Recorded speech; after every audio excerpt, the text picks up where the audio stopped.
স্থানীয় যে সরকার নির্বাচন হয়েছে, আমাদের সিদ্ধান্ত হয়েছে স্থানীয় সরকার নির্বাচনে আমরা অংশগ্রহণ করব ইনশাআল্লাহ।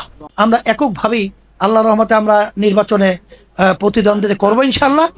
আর সাথে সাথে আমরা স্থানীয় নির্বাচনের সরকার আমরা বিশেষ করে ঢাকার দক্ষিণ এবং উত্তরের সিটি মেয়র হিসেবে আমরা প্রার্থী আল্লাহর মধ্যে ঠিক করেছি। আজকে আপনাদের মাধ্যমে জাতিকে জানাতে চাই, আর আমরা ঘোষণা করছি আমাদের ঢাকা উত্তর সিটি কর্পোরেশন নির্বাচনে ইসলামী বাংলাদেশের মনোনীত প্রার্থী হিসাবে আতিকুর রহমান মুজাহিদ, কেন্দ্রীয় সভাপতি ইসলামী যুব আন্দোলন বাংলাদেশ, তাকে আমরা ঘোষণা করছি আতিকুর রহমান মুজাহিদ, আলহামদুলিল্লাহ।